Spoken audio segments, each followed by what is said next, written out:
Hey! I did it! I think. Hold on. How long have you been talking to yourself? Like, at least 3 minutes? uh, but hey, alright, here we are. We're here. Oh man. You would not believe the hassle. It was like such a hassle earlier. I was trying to get it set up, and I would spend like 30 minutes trying to just figure out what the issue was, and then I would quit. So, anyway, look at me. I can't believe it's happened. What's up, everybody? Got Clown, Ronan, Justin, Apex, Axe. He's been waiting for an hour. Um, Ivan, Luke, Amino. What's up, guys? All right. Nothing super exciting. This is really kind of more of like could I figure it out, and I did. So I guess the stream has been a success already. Maybe I should just end it before it gets ugly. But I do have a lot of arena to do. I'm trying to grind out some units. About a week and a half ago, maybe 2 weeks ago, I was at like 0 units. What's up, Not Vask? So yeah, I'm getting there. I've been doing a little bit of arena, just the just the two 5-star arenas where I can use my 5-star champs. Nothing crazy. And all of my 6-star champs are on cooldown, so we can just want to get to like 6 million here.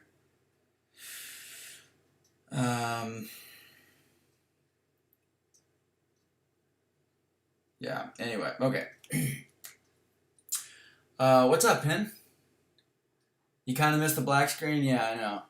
It was a lot less stressful when there was just a black screen, for sure.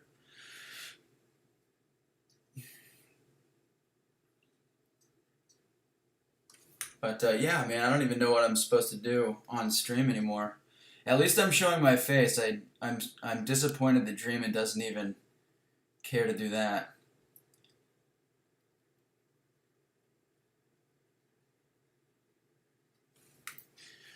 But 'tis okay. Oh, well, let me make this.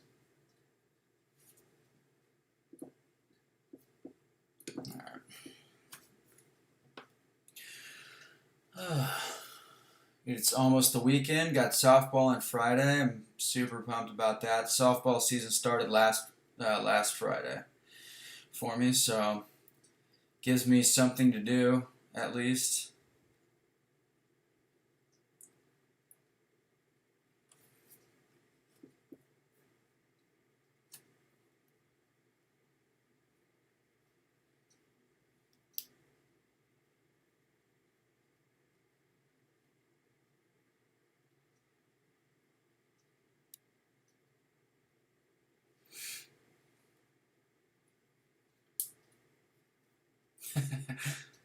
Oh man, what's up, Fitz? Yes, I fixed it, dude. Man, crazy. So I don't know what the issue was, but like a year ago or whatever, uh, last time I like actually had a successful stream or like one that worked. Um, I've been like I use OBS and then Elgato Game Capture HD 60 or whatever. But I think it's the Elgato capture software is built for Windows computers, and I have a Mac. So, I got like the Apple adapter, and I had no issues. But then I stopped streaming for like 8 or 9 months, and when I tried to do it again, it just didn't. It just didn't work. And not to get into too much detail, but like the OBS wasn't recognizing the Elgato video stream as one of the sources. So anyway, I figured out, or actually kind of Mary found a link. Some guy that also is using Mac that had the same issue. And we just are kind of using something a little bit different now. It's called Streamlink. I'm sure that some of you guys, if you've streamed before, are familiar with it, but I don't really know what it does, but it's different. So it works. Thank goodness. Yeah, Macs have been the future for like the last 25 years.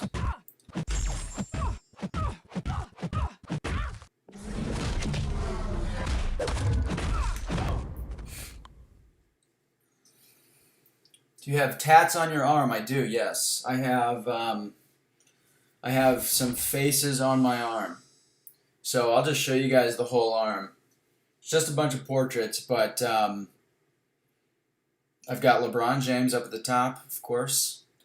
And then for filmmakers that, not to insult anybody, but you probably haven't heard of them. Maybe Clown has, because he's like a movie guy. But Andrei Tarkovsky, he's a deceased Soviet filmmaker, probably the greatest filmmaker who's ever lived, in my opinion. Robert Bresson is a French filmmaker. Oh, can you guys even see it? Probably not. Béla Tarr is a Hungarian filmmaker. He's actually still alive, but he is supposedly retired. And then Michael Haneke. You guys probably would be most familiar with Michael Haneke's films. Maybe have heard of some of those, but yeah, anyway. So, got that tat. I've got a few tattoos, but that's kind of the most exciting one. Let me Quake real quick. I can't really read chat in Quake, unfortunately. I can't really read chat and play this video game at all, but especially Quaking. Not something I'm skilled enough to do without looking. But I always like to get in some good practice with Quake and Arena just wherever I can. Clown said, challenging my Tarkovsky opinion. Oh man, Clown, who would you say would be considered, or who do you feel like would be in contention for that title of the greatest filmmaker who's ever lived? Because I would say that there's Tarkovsky. God, for me, he's so separated from everybody else. Like Robert Bresson, I think, is one of the greatest filmmakers of all time. Akira Kurosawa, Yasujiro Ozu, or Osu Yasuhiro, if you want to say it in his Japanese tongue. Some of those guys, but I think a lot of people that are more insulated would say like Scorsese, and who's a good filmmaker, obviously. Orson Welles, people would say that. Francis Coppola, maybe, but he really only had like 4 good movies. Yeah, I'm curious to. Oh yeah, Kubrick. Yeah, for sure. I mean, he's definitely up there. I mean, he's one of my favorite filmmakers for sure. But yeah, for sure. Danny, what up? Who do you think is better, KM or Arcus? Personally, I think that Killmonger is better. I really, really like Killmonger. I think he's one of the most underrated champs, and I know that a lot of people like him, but I don't know. He kind of I think he gets placed on defense, and that's about what people think that his use is. And I guess over the last few seasons with the tactics and stuff, ever since Dodge kind of fell out of the meta, he's kind of fallen out of offense use, but I think looking at some of the nodes on the new map, on the new expert map, I do think that there's going to be a lot of use for Killmonger, not just on the evade nodes, and there are plenty, but just kind of in a lot of spots, I think. So, especially with Void, who I think is also going to be pretty useful on this new map. Pairing those two together would be pretty awesome. And he's got so much health. He's got great utility, obviously, with True Strike and with his L2 giving him the indestructible charges. I think that he's really, really good. He'll definitely be my next R3 skill champ. I just don't know when that's going to happen. I've got a long way to go before I form another skill Tier 5 Catalyst. I've got Nick Fury at rank 3, so not really sure, but he's really good. And Arcus, I don't really know too much about, but he doesn't seem very interesting to me. He looks like maybe he's like a fun champ to play, and obviously he's a decent defender, but that's about it. I don't know.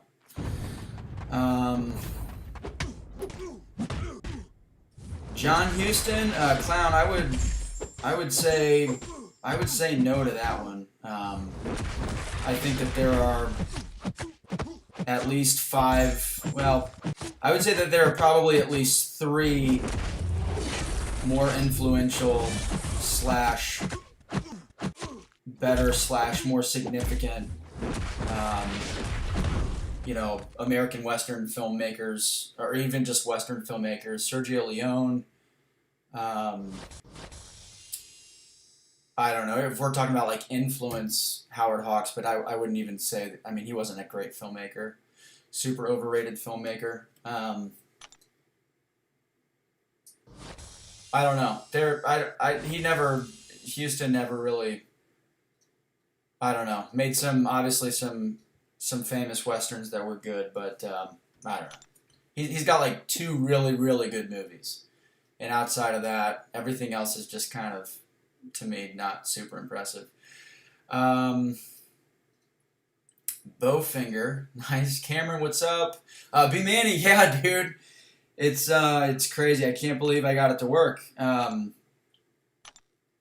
didn't really get it to work. It was kind of Mary. She found a link because I was huffing around the house and shit this afternoon. Couldn't figure it out. Man, I can't even stream. This is bullshit. Just doing my pouty stuff. And so while she's working, she's like figuring out. She's problem solving for me, and she sent me this link, and it worked. So crazy, because I spent like at least an hour today around lunchtime trying to research to figure out what the problem was, why I couldn't stream. And then she did it in like 5 minutes. Whatever. David Lynch, I would say David Lynch he's probably the most accomplished and best quality cult filmmaker. Super influential, really resourceful, I think. Like, Eraserhead was what he did with the atmosphere with that, and on what was reportedly like a $7,500 budget. Some of the stuff that he's done is really really good, but I don't really think that any of the stuff that he's made has reached the height that I think would be required to be considered like among the greatest filmmakers who've ever lived. Which is not to say that he's a poor filmmaker or even overrated or anything like that. He's really, really good, but I think that there's fewer than 10 filmmakers that could even have an argument, in my opinion. Kubrick would definitely be one of them, and then it's all subjective for the most part, but yeah, I would throw in probably quite a few foreign filmmakers. Japan had some of the most influential filmmakers in the history of filmmaking, back in like the 40s and the 50s and stuff like that. But Hitchcock, for sure. B Manny, I'm in the whatever the second tier one is. I don't do arena enough to know, but my 6 stars are on cooldown. So no, you're right, Clown. Leone was not part of the Hollywood system, but I'm just talking about the world's greatest filmmakers. Leone, I wouldn't even consider him to be in that class either, but in my opinion, Houston would not be a consideration, like, for me personally. Nor would Wes Anderson, who's, a good filmmaker. Mary loves him, obviously. What's up, A-Rob? Danny asked, been saving for July 4th. Would you max 5-star Human Torch or rank for both Captain Marvel movie and Magic? I'm trying to be cavalier. Okay, so generally speaking, my opinion on rank ups has always been like literally the entire 4 years that I've been playing this game. My opinion has always been if you have a champ that you like and that you're able to rank to the highest possible uh, like level, then I would prioritize that over ranking multiple people to a second highest level, if that makes sense. So if you can only afford to do one person to rank 5 or 2 people to rank 4, I would do the person to rank 5 every time. Because that champ is going to be powerful enough to get you through quite a bit. Magic is one of the best champs in the game, but Human Torch is also really, really, really strong. He can get you through a lot. So I would rank up Human Torch to rank 5. Now, if it was like I've got these 3 champs to rank 5, I would go Magic 100%, and then I might even go Captain Marvel after that. But if you can only get Human Torch up to rank 5, that's the one I would do. Kenji Mizuguchi, holy shit! So Paz, absolutely. He has two of probably my top 20 movies of all time: Sancho the Bailiff and I can't even remember what the other one is. But yeah, Kenji Mizuguchi is, I would consider him like one of the... I think that he would be at least in the conversation for greatest filmmaker of all time. Like he's probably top 15. And the thing about too, like the Japanese filmmakers of the 40s and 50s, most of them are most famous for movies that they made in the 50s and 60s. But so many of them were like insanely active. Like if you guys are familiar with like Ingmar Bergman, who's I think he's one of the most prolific film directors of all time, and also one of the best and most influential for sure. But he got to a point where he would make 2 to 3 movies a year, and he also hated screenwriting so much that he literally would not write scripts for his... Oh shit, I'm gonna die. He wouldn't write scripts for his movies. He would just write plot outlines, and they would work off of that because he was too active. Like he made too many movies, and he hated the screenwriting process. Yeah, I'm definitely gonna die. Oh wait, I could astral... No, all right. Yeah. So anyway, the point that I was gonna make is some of those guys like Ozu and Mizuguchi, they were like if you look at like their IMDb pages, they were super active in the 30s and the 40s. They would have like, I don't know, they would release like 2 to 3 movies a year, and I would have to read up on exactly why that was. I imagine that they were just getting a lot of, funding for projects or something like that, like a studio that had a lot of money and that just wanted to get out as much, as many titles as possible. That's usually how that worked. But anyway, okay, so B. Daniels is here. What's up, man? Horrible incursion run for the tourney, but you made it to Zone 13. Zone 13 is pretty solid, B. Daniels. I think after room 11 to 12, I think it's room 12 is kind of... I think there's actually a room after room 10 where... I could be wrong about this, but I'm pretty sure that there's actually a room where all of the nodes get an extra buff. Like they add like a 3rd or a 4th buff, maybe a 4th buff. And I think that happens on room 12. Anyway, it gets really crazy. And some of those combinations, you have no chance. So 13 is pretty solid, man. Dark Abyss, what up? PWF, what's up, man? It's Not Carson, what's up? Lizer, what's up? I'm super behind as I have been in the past. Really bad at the whole chat thing, but Dale Lane said, I thought that this was a conversation about influence. No, I was kind of talking about the candidates for greatest filmmaker who's ever lived, and ultimately the discussion started because I showed somebody my tattoo, and one of the people that's tattooed on my arm is Andrei Tarkovsky. He was a Soviet filmmaker, And I believe personally that he's the greatest filmmaker who's ever lived. And then Clown, who's also very cinema knowledgeable, um, he challenged that. So that then we kind of started going back and forth about that. But yeah, if we're talking about influence, the list is really, really different.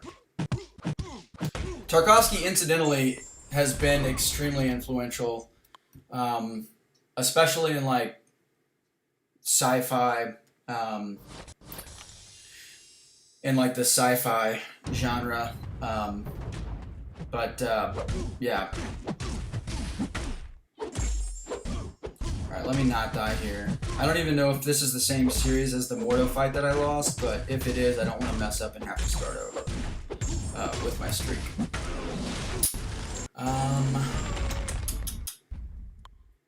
Alright. Lizer, last stream I saw of yours, your wife was feeding you breadsticks. Holy shit, that, yeah, literally like a year ago. Sohei, what's up, man? Yeah, Seventh Seal is a really good one. Super, super influential. I wouldn't even think that. I think that that's probably not even in my top 5 Ingmar Bergman movies. I've actually, hold on.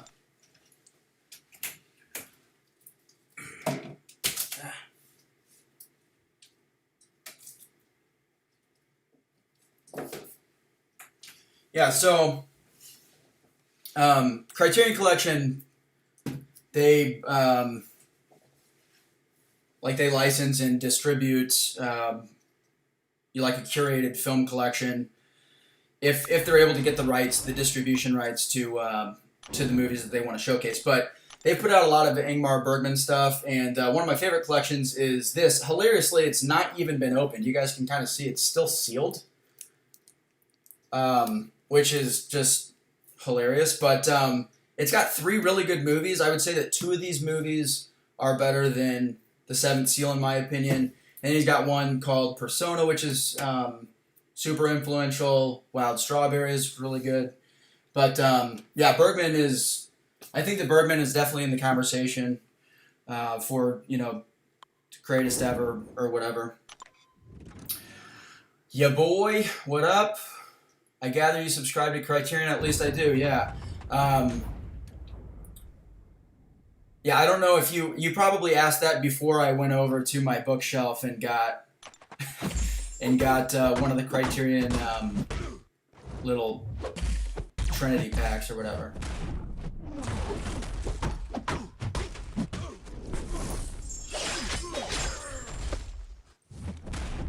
Okay.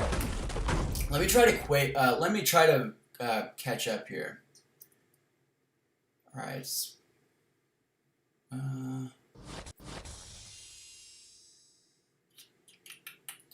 Agent X, what's up?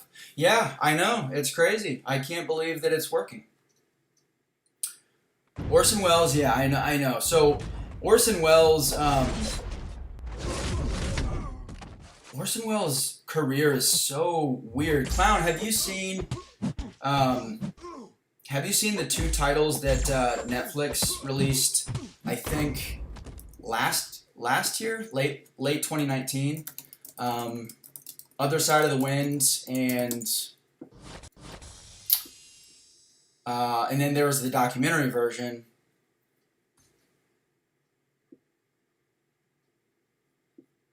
I can't even remember, but super interesting. His career is so interesting. Kind of being blackballed by Hollywood, and he had like he kind of had like the or I should say Francis Coppola kind of followed Orson Welles' trajectory, where like his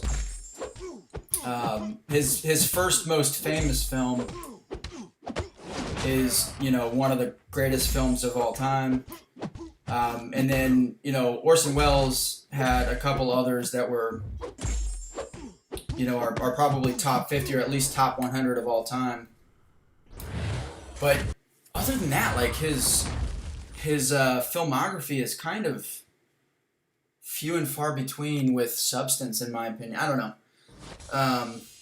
But yeah, Orson Welles The funny thing about Orson Welles is, if we're talking about like film intellect and like film genius, he would probably be at the top of that list. Tarantino would be up there. He's super knowledgeable. Scorsese, obviously, and then like Tarkovsky, Bergman. Those guys were incredibly knowledgeable and tried to watch as much as they could. But yeah, Orson Welles was definitely a genius. I have Colossus and Warlock both at 565, but have Void at 455 and use them a lot. Should I run Suicides? I would, well, so I think the Flash asked this question. I think it really depends what primary game modes you use them for.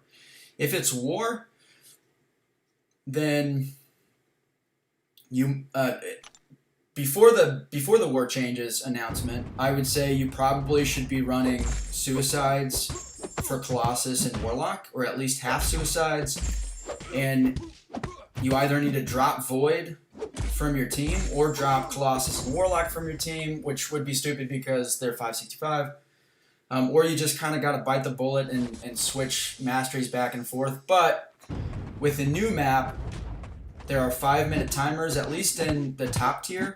I think that's for all tiers. But if it is for all tiers, then I would just run no Suicides.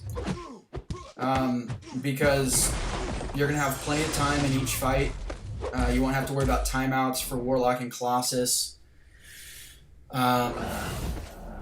So yeah, I would probably not run Suicides if you use Void a lot. If you don't really use Void a lot, I would just drop him. I mean, most people use Void to help with the healing, just to petrify defenders. And if you have Warlock, you've got one of the best heal blocks in the game, and then you've also got a really reliable power drain as long as you can get them infected and bleed them. So I don't really think that you need Void if you've got Warlock. So I would probably drop Void depending on what you're trying to use him for. I'd probably drop Void and throw on Suicides. Zillium, how excited are you for the new war map? I'm pretty excited. It's kind of a bummer, so it's bittersweet because we really got to a point last season where I felt like, especially BG3, my group, we really kind of had a good idea of like what every counter was. We had a lot of bad matchups that we went into kind of unknowingly, and we learned a lot from that. So it's kind of a bummer to feel like I felt like we're just kind of getting to the point where we really, really understand the map, and then they're changing it. But I did look at some of the, I did look at the map, and I made a spreadsheet of all the nodes, and their compatibility with Quake, and Corvus and Ghost, and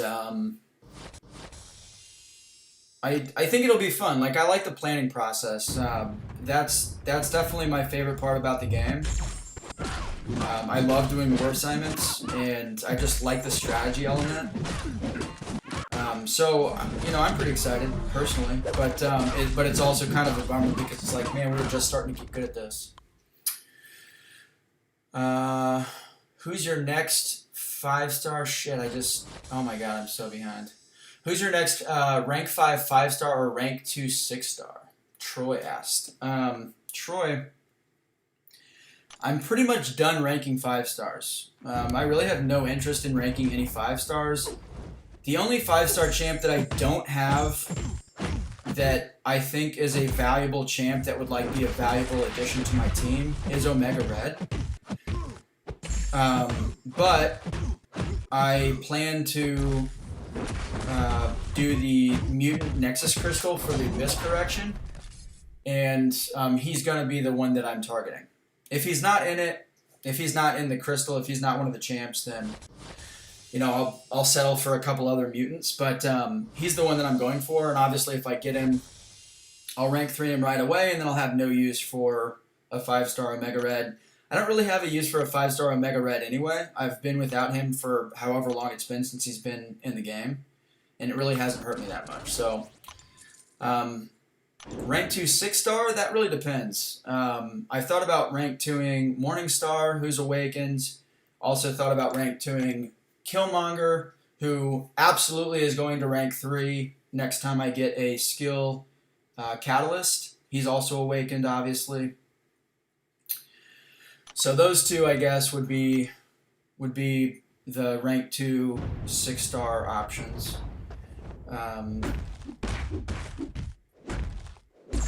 But yeah, I don't know. Nothing's really decided. I'm gonna wait to see what I get from the Nexus Crystal.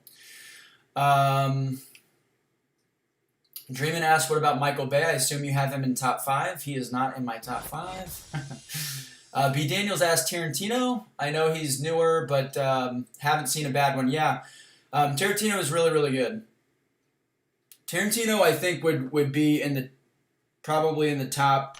If you separate him by influential, Tarantino is probably one of the 5 most influential American filmmakers.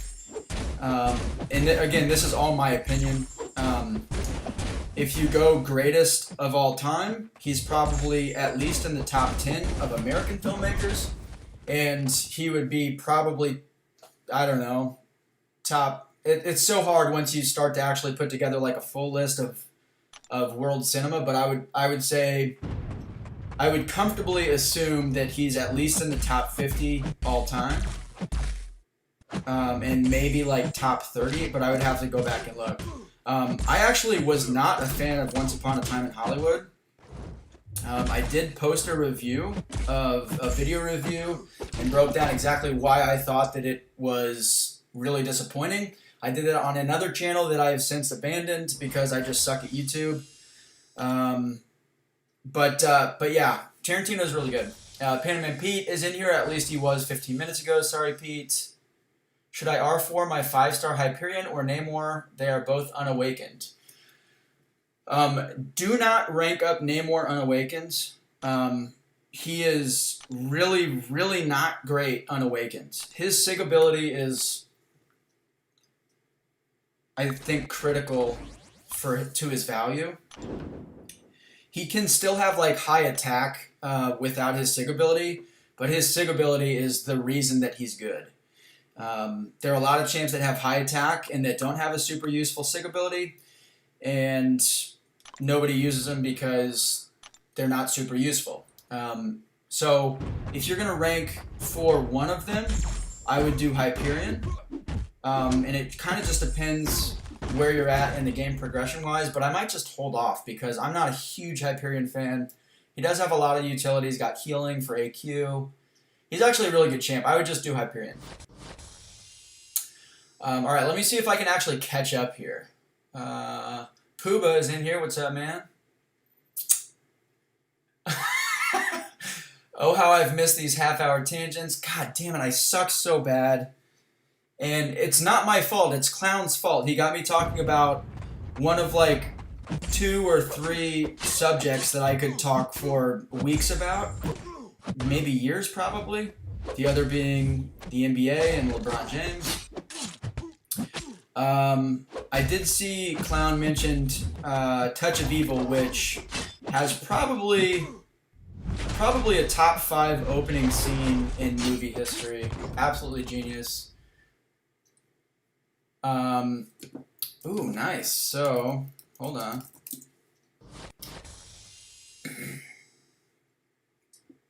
So, Clown, Third Man is really good, but Third Man was directed by Carol Reed. Not Orson Welles.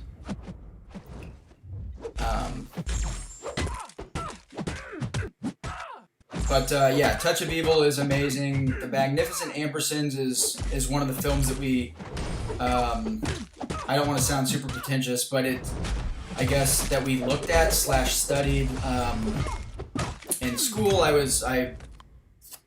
For college, I was a genius that decided to major in cinema studies. Very, very helpful for my career. I don't recommend it. But yeah. Let me see. I'm just going through crazy. Okay, the Flash responded. Void is used for annoying mystics, and I run map 4-5 in low level war, going for 100% Act 5. Okay. So Warlock Colossus, yeah, that would make sense because nullifiers like Sim Supreme are going to they're going to eat Warlock's armor and obviously Colossus's armors.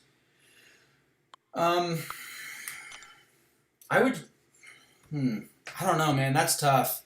I guess, like I mentioned, especially if you're in kind of the lower tiers right now, I would probably do. Oh shit! Hold on. It's back. All right. I would probably do no suicides, just because Void is not. You're not gonna be able to use him with suicides. J Will, what's up, man? It's been a long, long time. Hope you're doing well. What's going on? I don't even know. I guess I'm gonna do. Let me get into this other arena here, so I can just start eating up some.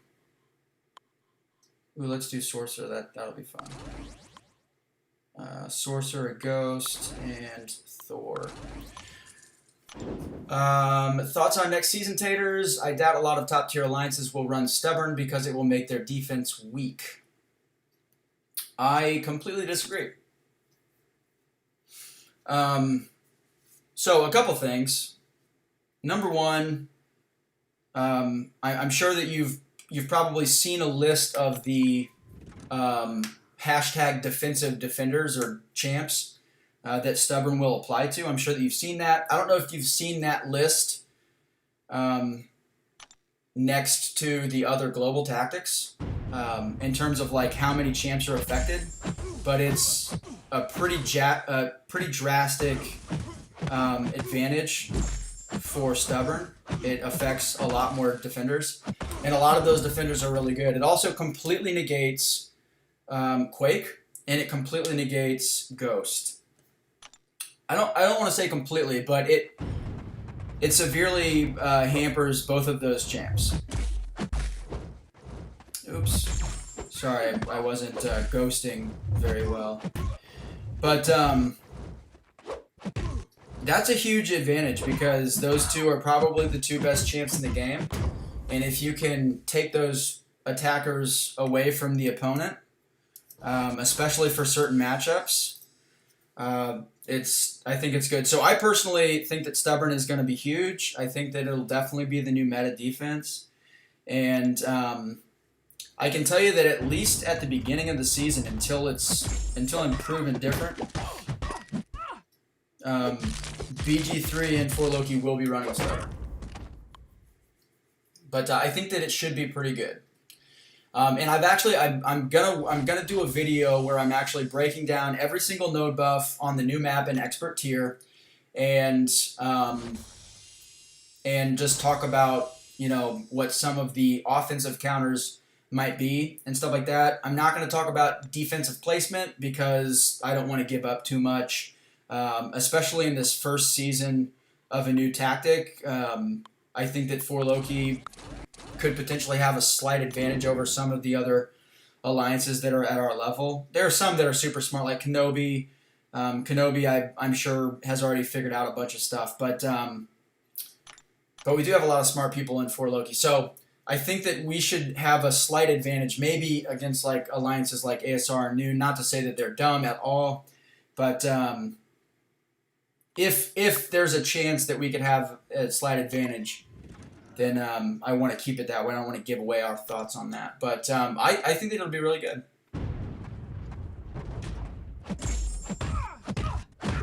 All right, hold on. Spider-Gwen's sometimes super annoying. Dirt. Okay. I looked up the top 50 filmmakers of all time, and Tarantino was there. He was 4th, but it wasn't in any order, just had him there. Okay, so, yeah, when you say something like I looked up the top 50 filmmakers, then obviously you're just Googling it, and you're going to get like a million different lists by a million different people.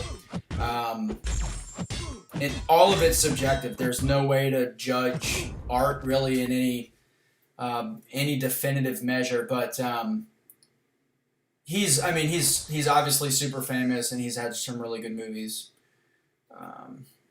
Okay, Dreamin'. Should I not advise my students to major in film studies? You should advise them to not major in film studies. Yeah, for sure. I don't care what anyone says. My favorite money franchise is Fast and the Furious. I own the whole series on disc and download it off iTunes Store.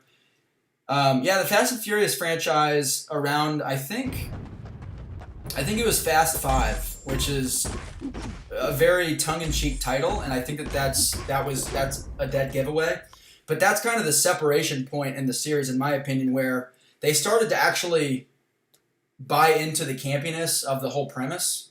And at that point on, I think that it's actually been a pretty enjoyable, almost self-satirizing series. Mary and I like the 5 through whatever number they're on because they're pretty funny.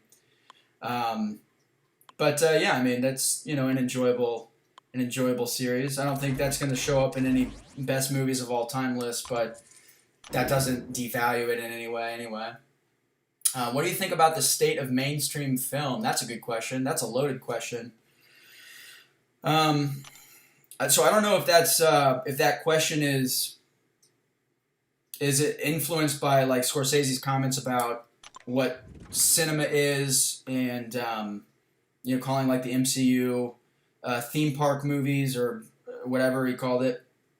I don't think that was an insult. I think that he was just giving a name or an identity to movies that are more on the art house side and that are starting to struggle more and more to get any attention because every theater trying to make money to survive is going to show the big blockbuster tentpole movies that are going to bring audiences in. So it's a really tough question, but I think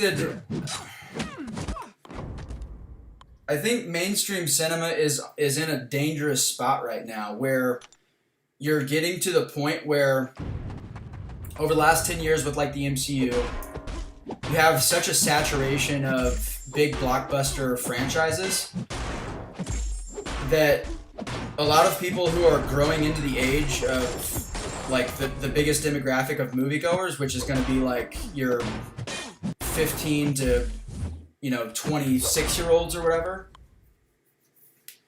They've grown up over the last 10 years since they were 5 to 15 having these huge blockbuster franchises available, and that's what they want to watch because those are like the biggest movies. And so I think that we're starting to see a point where smaller movies are just kind of fading out of theater runs. They're not getting any theater play because and if they do, then nobody's really going to see them in theaters except for like retirees or empty nesters.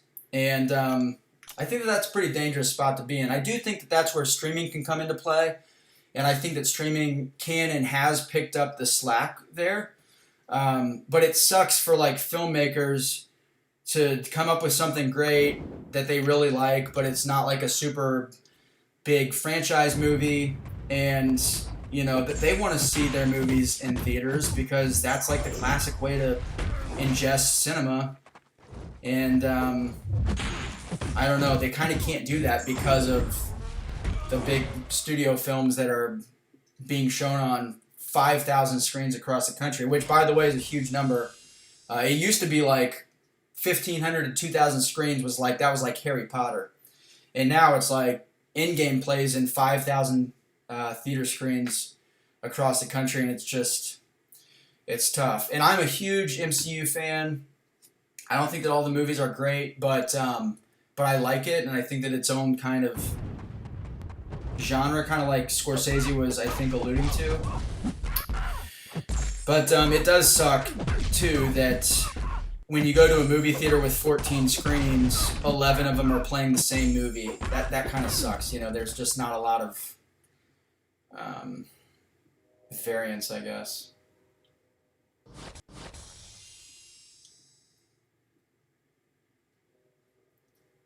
All right. Well, I'm just going to stop playing and catch up again. This is the best stream on YouTube. Nobody else is streaming, TJ? Is that what you're saying?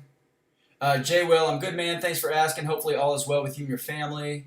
So are there any line of changes to your BG you plan on implementing to potentially get you guys to top 3 this war season?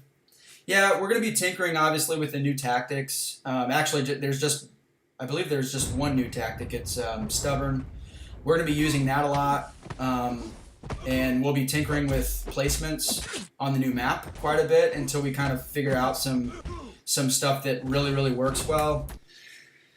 And I don't know. I mean, the whole top 3 battle is something that it's not really fully in our control. The last 2 seasons we've finished 4th, and in each of the last 2 seasons we could have secured 3rd with a win against a particular alliance, and we didn't. So last season they whipped our ass. It's noon, by the way. And then the season before that, we tied them, and had we won that war, we would have secured 3rd. So all we really want to do is just try our best, have fun. It's a shaky balance with war because it's so high tension, and it's so frustrating when you die. And obviously some of the stuff that we do in 4 Loki with like power ratings and stuff, I think that it adds more fun, but it also sometimes adds more pressure and tension, and it I think adds some more stress sometimes. So it's just a tricky balance. All we're gonna do is try to do our best, and hopefully we'll be able to get back to top 3. Bushido is in here. Drifter's in here. What's up, man? Splat is in here. What's up, dude? Thank you, man. Good to see you. Matt's in here. Thank you, man. I appreciate it. Later, clown. Good night, bro. Panaman Pete, what are your thoughts on Nightcrawler? Okay, so let me tell you my thoughts on Nightcrawler. Actually, so Nightcrawler, I was looking at like the different nodes, obviously, and like where could we put? He's a stubborn defender. Or he's a defensive defender. Where can we put like the evaders, like Nightcrawler, Spider-Man Classic, Spider-Gwen? All 3 of them are affected by stubborn. Like, where can we put those guys where they won't just give Corvus a charge? And there are some spots on the map, but those spots also overlap with Iceman, where they overlap with nodes that Iceman would be a good counter to. So I don't know. I just don't think that he's probably going to be a worthy defender anytime soon. And then the other factor is nobody has a rank 5 Nightcrawler or a rank 2 Nightcrawler, and especially with like R3 attackers being more prevalent. The season starts on the 7th, so a couple days after July 4th. There's no reason to throw out a rank 1 6-star Nightcrawler. And if we mess up and place him on a node that can be Corvus, then that's 2 charges. So just not worth it. Oh, the film, not the champ. Jesus. Gosh, what an idiot. Take a hint. I really like that movie. So I believe that's a Tony Gilroy movie. Let me just check real quick. Hold on. I just don't want to be wrong.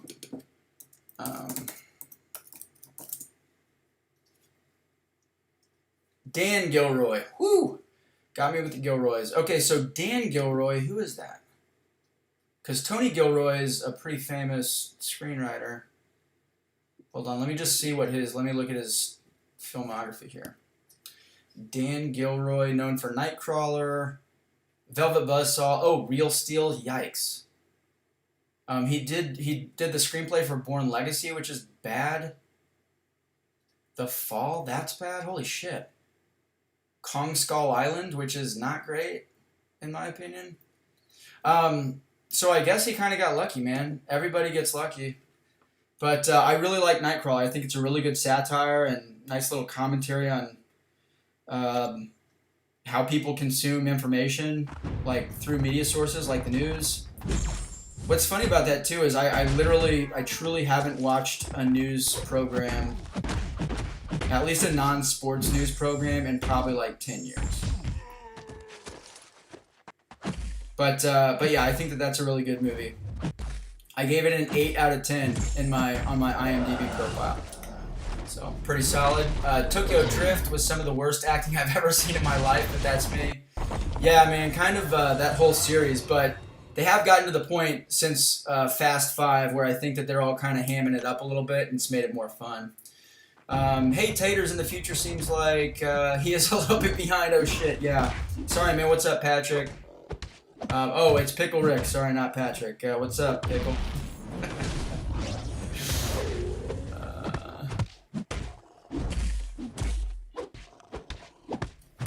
I forgot how bad I was at this stuff, but I'm glad that you guys are watching. Tristan, what's up, man? Dap, what's up? There was no chance in hell he'd read the follow-up before going into a speech about Nightcrawler.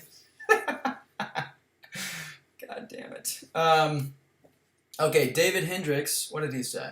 Overall for 4 Loki, do y'all do war because you enjoy it, because of the bragging rights, or something else?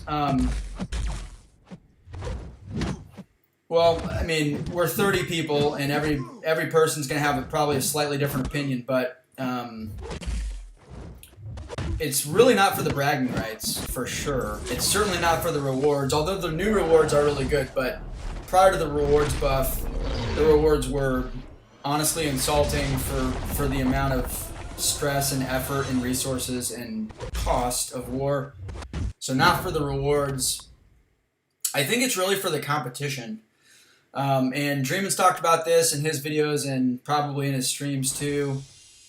But like, War is really the only interactive game mode where there's real-time strategy involved. Alliance Quest is, you know, for the most part, Alliance Quest is the officers figuring out counters to whatever nodes that they have for whatever variation. They do that one time, and then once they do that, they have everything set up for, you know, future iterations and stuff. They can just, you know, plug in roster spots as people rank champs up. They can, if there's like new members, then they can just kind of plug in those new members. And you're facing AI defenders. You know, I don't know. AQ is just not fun at all, and there's nothing really strategic about it. It's really just kind of a chore that you do because you need lunch money. War, however, you're facing another alliance that has strategically placed their defense.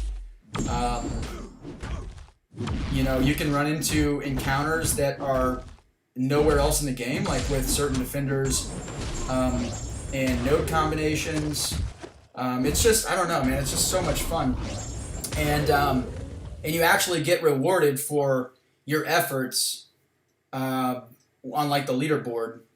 Even though the rewards are terrible, you know, the leaderboard is, if we assume that none of the alliances are cheating, then the leaderboard is going to kind of be the proof that that you guys had things figured out to a certain degree. So, I don't know. I think that War is the most interactive game mode, and that's why I like it the most. And most people in 4 Loki are incredibly competitive, and I think that without War, it's just, there's not a whole lot of competition in the game. It's either you versus Kabam with like questing content, or it's you versus Kabam with AQ, and in War it's you versus another 30-member alliance. What was wrong with Real Steel? No, Zillion, actually you had it spelled correctly the first time. Wait, did you? No, you did not. Hold on. Okay, I thought that they were doing like a pun or like a play on words. I don't know. Have you seen Real Steel? Because I feel like if you have seen Real Steel, you wouldn't ask what's wrong with it. Drive, yeah, Drive is definitely one of my favorites. I believe that is a 10 in my IMDb ratings history. Huge fan of that one. Do like BG does, skip all the scum that doesn't have a blue wrench. Yeah. Well, the difference between me and BG, well, among many differences, is he normally has 400 to 500 people in his streams, all commenting. Um, I can imagine it's very, very difficult to see comments uh, unless they're marked with a mod wrench. I don't know. But what's up, Rudy? Where's my favorite game mode by far? Yeah, for sure, same Lizer. Where's my favorite game mode? Just wish there were more people that enjoyed it and tried to push along. Yeah, that's kind of what we felt. And I think right now we have a group of 30 guys that all really want to push in war. That might not be the case. There might be a few people that would rather not, but they just go along with it. But for the most part, the Alliance majority, pretty overwhelming majority, I think, wants to push. And again, I think that it's just the competition factor. The other kind of component to war and why I think it's such an awesome game mode is, Marvel Contest of Champions is really kind of a social game. That's why most of us still play after 4 or 5 years. And I think that also that's why For Loki feels like such an awesome place to be for a lot of us because, at least speaking for myself, because it really is like a legitimate community. We're not just kicking people out because their roster fell behind or because they died in war or anything like that. Like we're looking for a person that can join our community, and the benefit of that is when we're all kind of working towards the same goal. And AQ doesn't really apply to this, but we start to share opinions and ideas on how to counter specific matchups and stuff like that, and we just start sharing with each other, and that really builds a lot of camaraderie and trust, I think, among the people in our alliance. And it just makes makes you feel like you're part of a real group, not just a cog in a machine and you could get kicked at any point. So I think that's another thing. Like war just kind of feeds the communal aspect of the game, which is probably the strongest aspect of the game. And when you have a good culture in your alliance, that makes it really, really fun. I also think that that's probably a reason why there are a lot of people in For Loki that either stream or have a YouTube channel and like to post their videos. It could be coincidence, but I do think that in general we kind of attract people that like to share their experiences with other people, and for me that's why I started uploading war videos again, just to share. That was firework. Just to share kind of my experiences and my fights, and to show people and stuff like that, and to discuss in those videos kind of what worked, what didn't work, strategize a little bit. So yeah, I don't know. It's just a cool community feeling.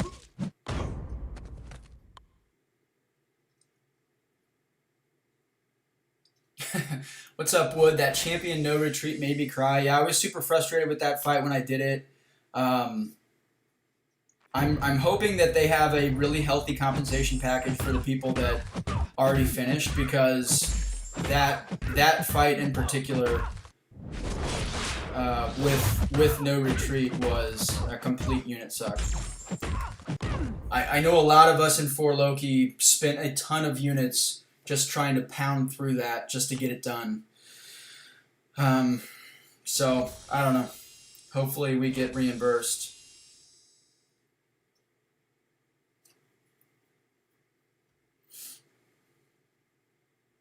J-Dan, what's up, man? Who does Cam gotta get on his knees for to get me one of those 4 Loki cards? J-Dan. Okay, so I don't know if you're still in the stream. I'm not sure exactly when you when you messaged that. It doesn't tell me what time it was, but I know that historically I'm very, very slow on these. So for season 19, we're gonna do some new subsets of cards just to bring more people into it, and we wanted a way, or I guess I wanted a way to honor some of the influential past members that maybe were here before we started doing power ratings. So But you're one of those, JDam. Vol is also. So I'm thinking of some ideas of ways that we can get you guys cards. Um, that would fit kind of a theme for season 19. So I don't know, but stay tuned, man. I'm glad that you're still involved in like with the community in the game a little bit, popping in, streaming and stuff. That's pretty sweet. I feel like war really drains a lot of people. That's why there are so many AQ only alliances. I'm hoping the roadmap and updates change people's opinion. Yeah, it definitely does burn people out because the stress is so high. Like if you're doing a job every day and it's just so mentally stressful, and it frustrates you, and I don't know, it gives you the feeling that war gives a lot of people, and you're doing that over and over and over again. Eventually, it's going to wear you down. It wore me down even, and I'm a diehard for that game mode. But season 14 we got top 3, and then season 15 they introduced. I think that was when they introduced Flow. Maybe that was right before Flow. I don't really know, but I took that season off because I just needed a break because it was so stressful. So it definitely does wear people down for sure. I don't know.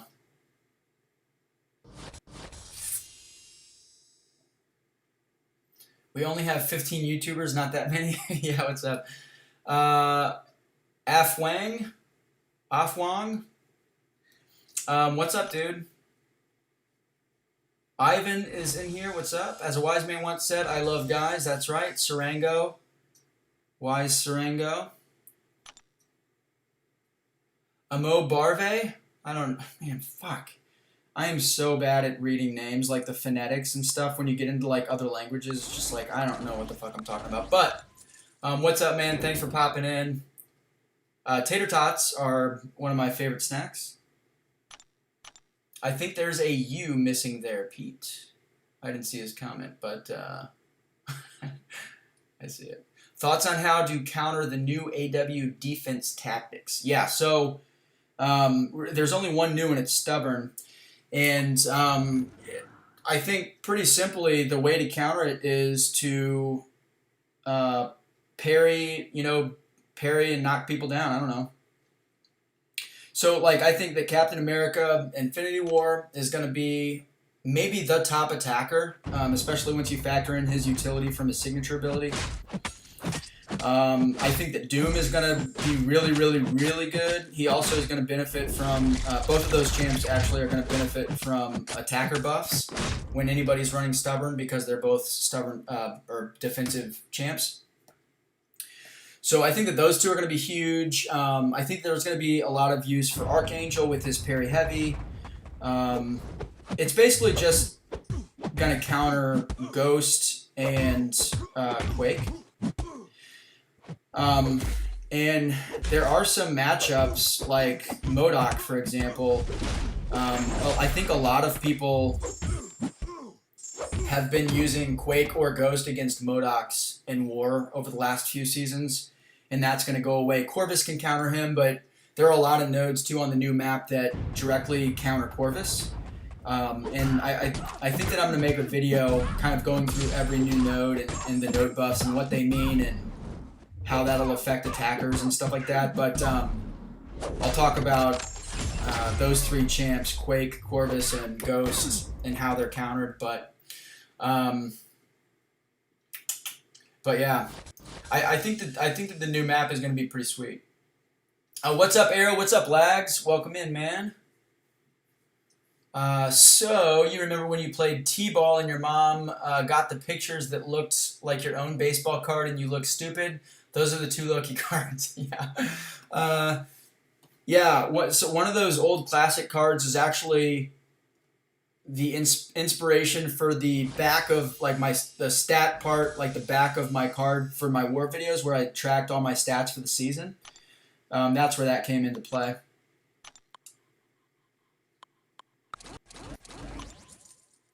I know it's early to call, but with the upcoming update, who will be the best attackers now? Yeah, I kind of just talked about this without even getting to your comment, but I think that Captain America Civil War, or I'm sorry, Captain America Infinity War.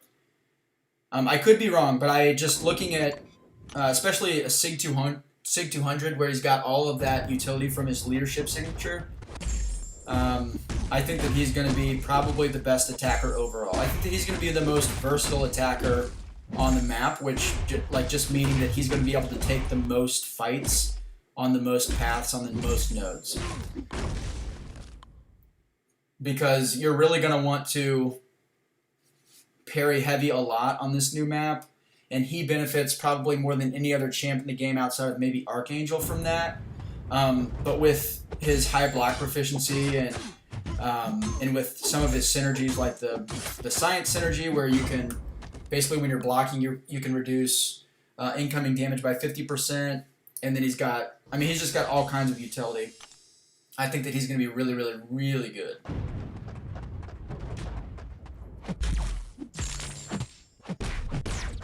Also, Captain Marvel movie I think is going to be really, really good on this new map. And a really good team would be Captain Marvel, Nick Fury, and Cap Infinity War. We'll probably be.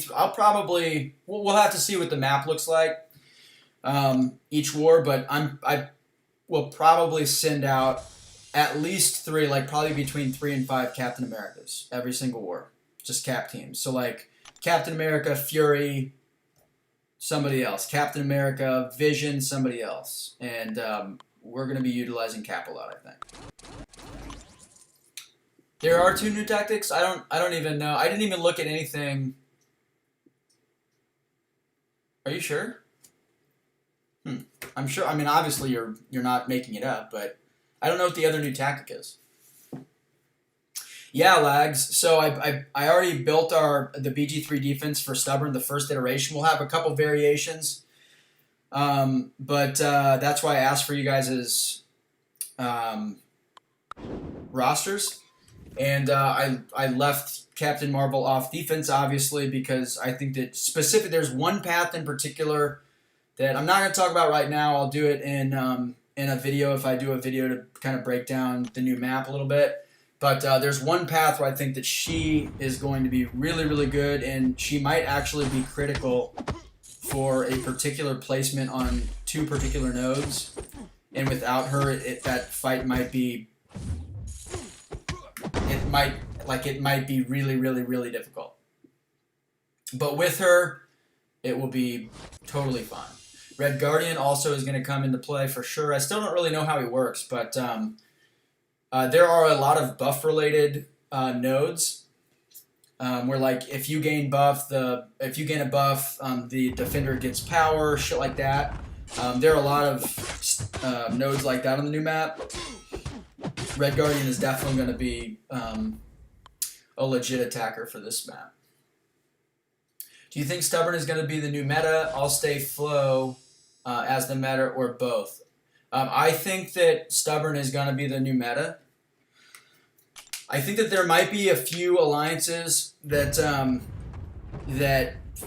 for whatever reason they're looking at the description of Stubborn or something, and they decide that that they want to stick with Flow. I think that would be a really, really bad mistake, especially at the top end, because even if Flow is difficult, top end alliances have had 3 seasons now of competitive practice against Flow, and like I mentioned earlier in the stream, we kind of have a counter for every node in placement, or at least on the old map.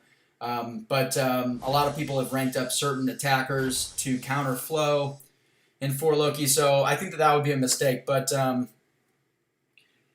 yeah, I think that it's going to be like 80% Stubborn, and then you might have a few people messing around with Bulwark and Flow, maybe. I don't know, but I think it's going to be overwhelmingly Stubborn. Just when I learned to use Quake, don't have Doom or Cap. Ouch, that sucks. But yeah, I know, man. The Quake stuff. We've got some really, really good Quakers too that I'm sure that they're just like a little bit bummed And then there are some other guys that don't really like using Quake, and they're super pumped because you know um, they're not gonna be asked to use Quake. But but yeah, I mean, I do think that they had to do something, and I think that just like looking at the map and all that, and like a lot of the new nodes and the new node combinations and stuff, there are a lot of built-in Quake counter nodes as is. So, you could argue that they didn't need to make a tactic specifically against Quake, but I think that it's totally fine, and I think that it's ultimately a good thing. It'll just get us to use more attackers, and anything that gets more people to use Captain America, I am 100% for that. He is my favorite champ in the game, and he's so good. 87 tops baseball with a sweet wood grain board. Yeah, dude, nice. Are you hyped that Brian Grant joined for Loki? I am. Brand new member Brian Grant. Yeah, we're super excited to have him back, man. He's. I talked a little bit earlier about one of the fun things about War and For Loki in particular is just all the thought sharing, and he's a really smart guy, and he likes to try to figure things out, and yeah, I mean we're all super excited to have him back.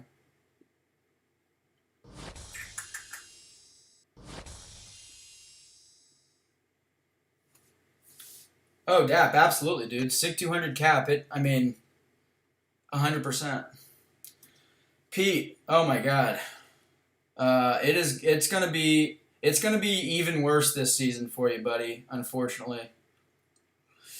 Um, yeah, it's gonna suck, dude. I mean, I think that most people are gonna place with Stubborn. Obviously, we can still send Ghost to nodes where the defender isn't defensive, but man, Ghost is probably not gonna have a ton of use this season. Unfortunately. Just play Parry Ghost. Yeah, I mean, I guess you could convert all those Furies. I don't really know. I'm not certain how she works, but you get Furies when you charge a heavy or something like that. I don't know, but yeah, I mean, you could do the parry heavy style with Ghost. I'm sure that she still does more damage than most champs.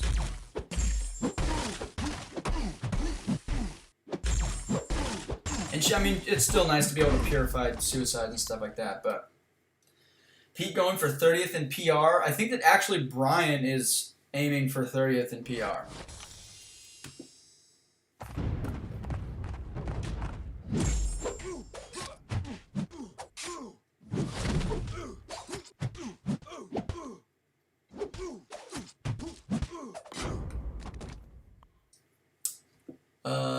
You said that's the other new tactic, Taters, but did you unsend it? Hold on.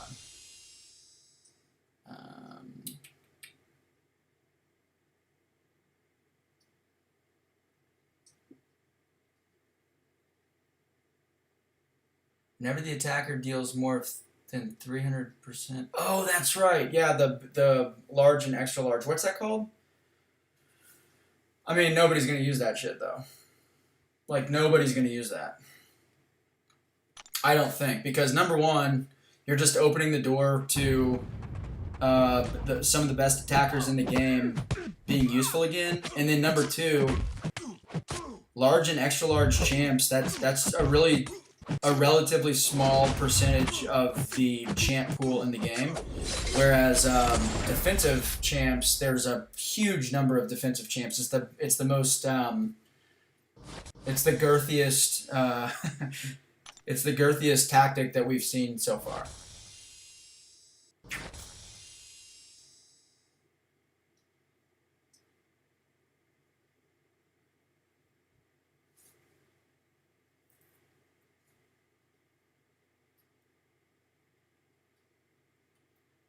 Apex, yeah, man, I've been going for an hour and 15 minutes. I'm going to cut it short probably here in the next 15 minutes.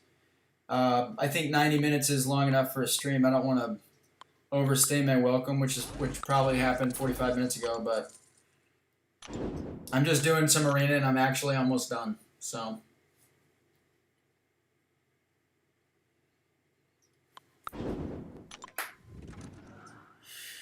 oh man, I can't wait for that Nexus crystal I just want to see what I can rank. I've been holding resources just because I want to I want to make sure that if I get an awesome mutant, I can take him to rank 3 immediately. So I think here we can look at my my catalysts and stuff right here in a second. Man Thing's awesome, man.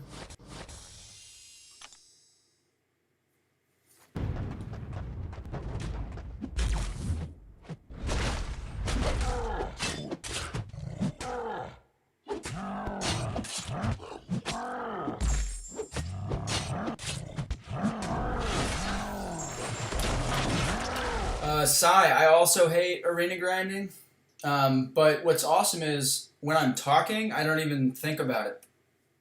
So doing a stream has actually helped a lot. I'm super excited because this is, I need to be building units, and yeah, you can't do that without spending money or doing arena. And I'm not going to be spending any money until July 4th, probably. Oh, lags. Yeah, you can place whatever for this defense until the new tactics are available for us to select, and they're not yet. Then we're not going to be strategizing for off-season defense. So yeah, place whatever you want. Kona, what's up, man? CMM or Domino to rank 5? Man, okay, so either of those champs are going to be really awesome for you. They can both do a lot. So there's not really a wrong decision. What I would just say is, number one, do you run suicides? If you do, full suicides or no? And then the other thing is, what do you need, for your roster? Does your roster have any gaps that one of those champs might fill for you? For example, if you need a strong poison immune champ, Domino's not poison immune and she can't shrub poison, so Captain Marvel would be really good for that. And then the third thing would just be synergies. For Captain Marvel, if you have a Nick Fury that's ranked and you use him a lot, she would be really, really good. If you have a Red Hulk that you use a lot, then Domino is really, really good. So it really just kind of depends. What's up, Ricky? Always commenting on my videos, man. I appreciate the support. Stumbered Tactics pretty much rules out Quake. Yeah. Yeah, it's as close to a hard counter as you're going to find. I didn't think that they would ever go to full True Strike as a global. And really, this is kind of worse than that because this also takes out Ghost, and it means that you can't just evade or dex a bunch of people and bait specials. You're going to just stack up a bunch of indestructible charges, passives on the defender. So it's kind of in some ways it's worse than a True Strike global, but yeah, they're pretty much neutralizing Quake, which I think it's a good idea, and I think that they did a pretty good job of coming up with a tactic that makes sense and that does that. KM or Sunspot to R5, both not duped. I would not rank up Sunspot unduped. I know that I'm pretty sure that Legacy likes him a lot more than I do, but he's Sunspot's good for a couple Alliance Quest lanes. But I hate Alliance Quest, so I don't really care about that. I think that Killmonger is a lot better champ. He's got a lot more utility. You can use him in any content in the game.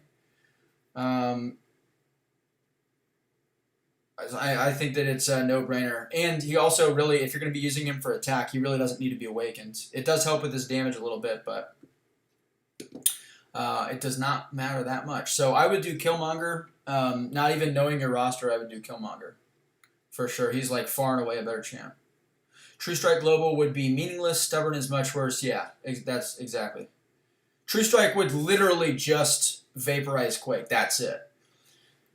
Stubborn affects every single champ, and it essentially eliminates Quake and Ghost. So, I mean, it's pretty hardcore. Okay, so we're going to look at my catalyst real quick. So I've got 9 Tier 5 basics. And I think that... Here, hold on. Let's check something. I'm pretty sure... Okay, so it's 3 Tier 5 basics from rank 1 to rank 2, and then it's 4 from rank 2 to rank 3. So 7 total to take a new 6-star up to rank 3.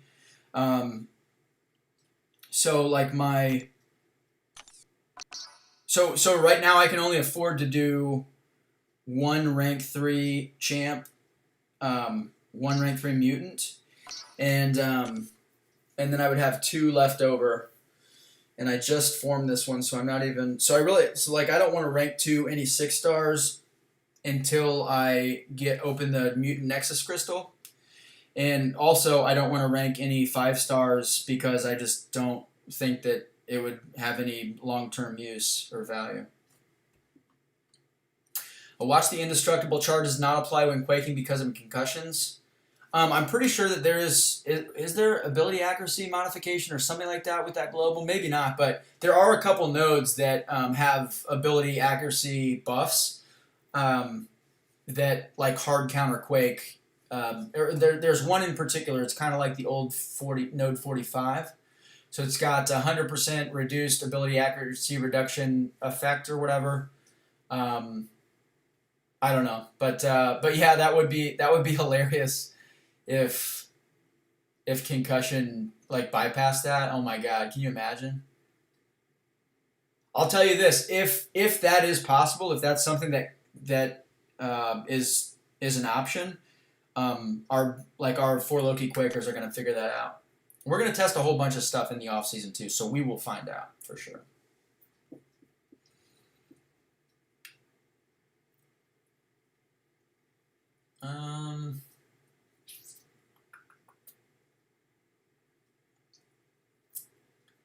A Mammon, Quake will work except against debuff immune champs. We'll see. I don't know. I'm sure that. All right, so Kabam built a global tactic specifically to counter Quake. I'm sure that they tested it. I'm sure that they used Quake to test it. I would be absolutely shocked if she's able to bypass that somehow. Let's go look again. So somebody asked, I think it's Puba, asked about R3 Magneto. That is not out of the question for real. I just need to see what his beta buffs are going to look like, or what his how they're going to improve him. There's a pretty awesome Twitter account. It's Jim Cassidy, super smart guy, and he makes champion signature ability or just ability reworks. He makes them in Photoshop or whatever, and then he'll put up a signature page like this basically. So when you go to their abilities, he'll make these with new abilities and stuff. He did one on Magneto that is awesome. It's not super crazy OP he would automatically be the best champ in the game, but he would be really, really good. And if they did something similar to what Jim posted, I would probably do it. The other factor is because he's so old, his prestige is going to be so low unless they buff that a little bit. I know that when they did Spider-Gwen and She-Hulk, I think both of those champs got a slight prestige bump. But anyway, that's not out of the question. Not out of the question at all. I would like to see that, and I'm still going for the Mutant Nexus Crystal. If I get Omega Red, or really if I get Omega Red, I'm definitely going to rank him up. But if I get Omega Red and or if I don't get Omega and I get Namor or something, I don't know. Namor, I would like. It would kind of suck a little bit to rank him. Like I like him overall, but I don't think that I don't know, man. I don't know. I don't know. I'm sure there's going to be a lot of T5B on the 4th. I hope, anyways. Yeah. Oh, you've got 0. Jesus. Yeah. You've ranked up a couple guys recently. We'll find out when war starts tomorrow. Oh yeah, about the Quake thing. Probably. Oh no, actually not, because stubborn is not a selectable tactic yet. So they have the new map now, but they're not going to give us the new global tactics until next week, I think.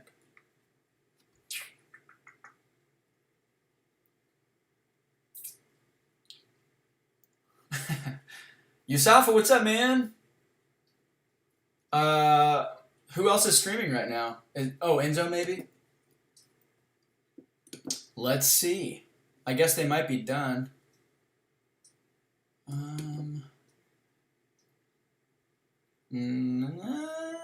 I don't know who is streaming. Oh, maybe Karate Mike? Does he stream? I don't know. But anyway, welcome, Yusafa. You're a legend. But immortalized magic symbiote supreme fight. What's up, Rick? How you doing, man? Yeah, I know. That's what I was thinking, Dreamin'. That wouldn't make any sense, would it? Oh, Hobbits. Hobbits not in 4 Loki, but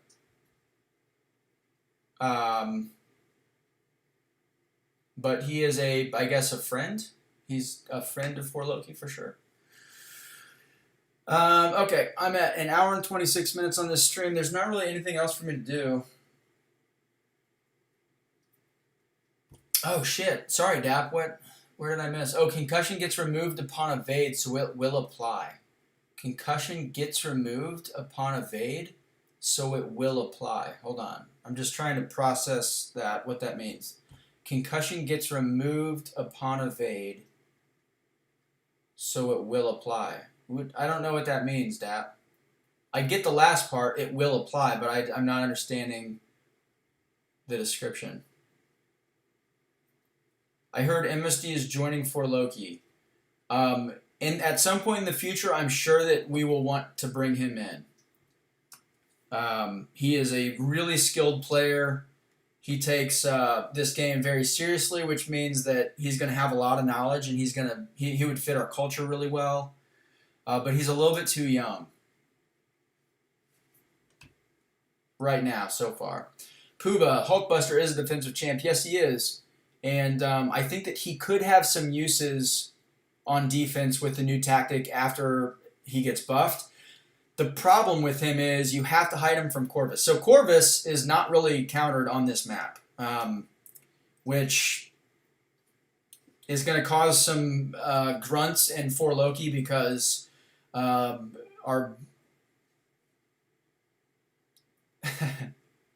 because of Dreamin's Corvus, he's probably going to end up getting a lot of action again. But yeah, Hulkbuster is a tech, obviously, and he's also an Avenger, so that's just 2 free charges for Corvus. I think that with the buff, he has some kind of armor break immunity. Maybe I'm making that up. I don't know. He's got something built in that might make him a little less Corvus foodie, but I still think that Corvus would probably run right through him. I don't know. I'd have to look.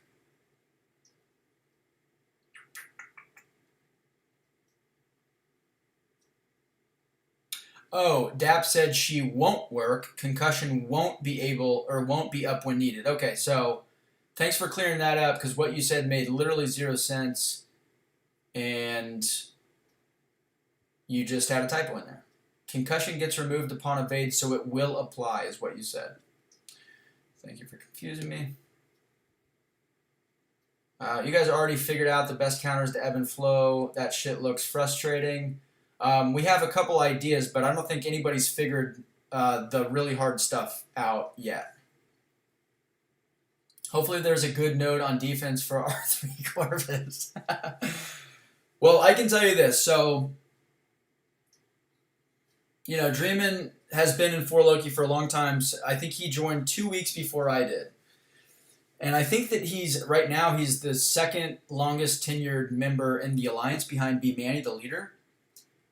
And for the most part, Dreamin' respects the chain of command to make it sound as douchey as possible. But I can promise you that he would not place his R3 Corvus if I told him to, and I wouldn't. I wouldn't tell him to anyway, because we need that R3 Corvus on attack. The pain of everybody dealing with Dreamin's overflowing ego is mitigated for me because 91-0 means he didn't die any times from my battle group, and that's pretty valuable for me. So I would rather have that R3 Corvus on attack. And he definitely uses him pretty well. Not a Dream of Love Fest. I'm just giving you the honest, just being honest. What's up, Pop? How you doing, man? 1 hour and 30 minutes. We're right on the dot. So I'm going to cut this stream short. I appreciate it. I think I'm going to actually try to stream again tomorrow night. Let's just see how long we can do. We can keep this up for before my streaming system stops working. So, okay. Thanks a bunch, guys. This was a lot of fun. Thanks again for joining the stream and participating in the chat. And I will probably see you guys tomorrow. Just be on the lookout for that. All right. See you guys.